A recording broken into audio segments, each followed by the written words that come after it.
नमस्कार। मैं चाइनिका चौधरी हिंदी एडिटरी से आप सभी बच्चों का स्वागत करती हूँ। आज हम कक्षा 7वीं के वसंत पुस्तक के पाठ 3 हिमालय की बेटियों के बारे में पढ़ेंगे। यह लेख 1947 में नागार्जुन जी द्वारा लिखा गया था। इस लेख में नदियों और हिमालय और सिंधु समुद्र का संबंध भी बताया गया है।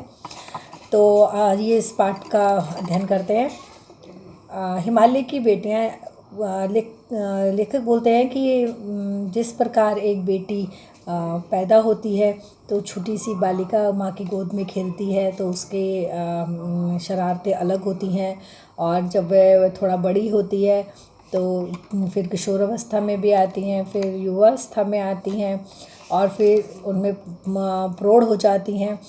तो इस प्रकार से नदियों को एक मानवीकरण किया गया है, रूपक के रूप में रखा है उन्होंने।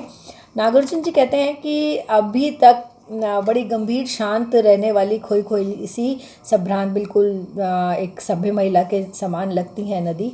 तो ये कहते हैं कि एक बार मैं हिमालय के जैसे कंधों पे जाके खड़ा हुआ तो मैंने देखा कि मैं बड़ा हैरान था। दुबली पतली गंगा जमुना जिधर से उद्गम होता है वो बहुत पतली सी जगह होती है, तो वो बोल रहे हैं कि वहाँ से जो उनका उद्गम स्थान था बहुत ही पतली सी धार के रूप में निकलते हुए, और वो एकदम से मैदानों में आके एक विशाल रूप धारण कर लेती है। और जब वह नदियाँ निकलती हैं तो अटखेलियाँ करती हुई पहाड़ों में मानो अपने मायके में छोटी बच्ची जो है अपने परिवार में खेलती कूदती है। उसकी भाव भंगिमाएँ जो है वो बहुत प्यारी होती हैं। आपने अपने घर में भी देखा होगा, छोटी बच्ची बहन है ना। तो इसी प्रकार से नदी के रूप को भी बोला गया है कि जब वह उद्गम होता है तो छोटी जैसे अपने पिता की गोद में, अपने मौसी की गोद में सब जगह खेलती हैं, वैसे ही वो भी नदियाँ पहाड़ों में खेलती हैं।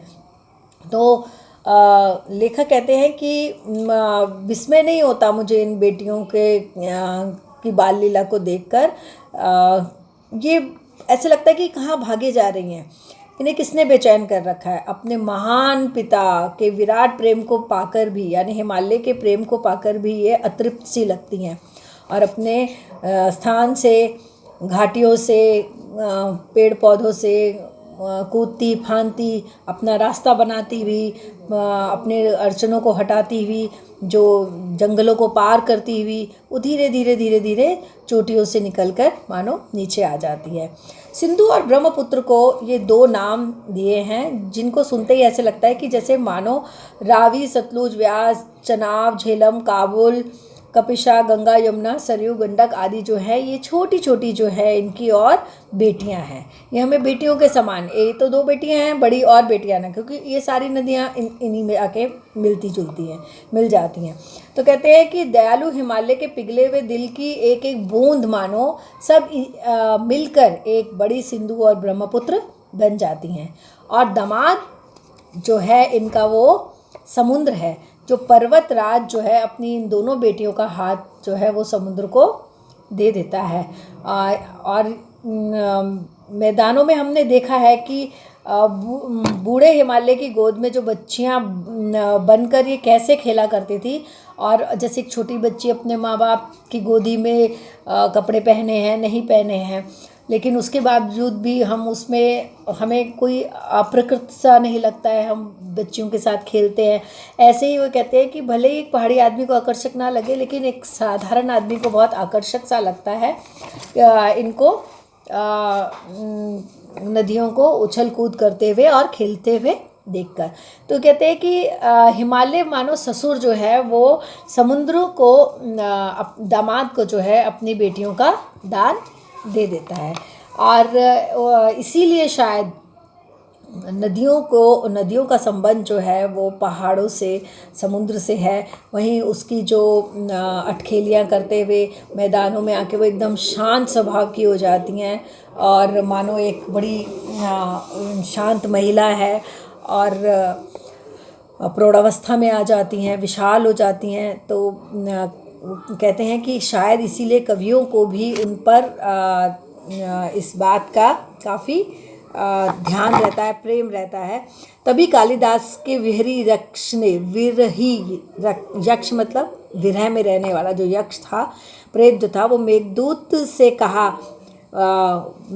मेघदूत कालिदास की रचना है जिसमें वो मेघों को दूत बना के अपनी प्रेयसी तक अपना संदेश पहुंचाता है। तो वो ये कहता है कि चंचल नदियों को देखकर ही शायद उनके मन में भी आया कि तुम मेरी प्रेयसी तुम्हें पाकर जो है वो बहुत ही प्रसन्न हो जाएगी।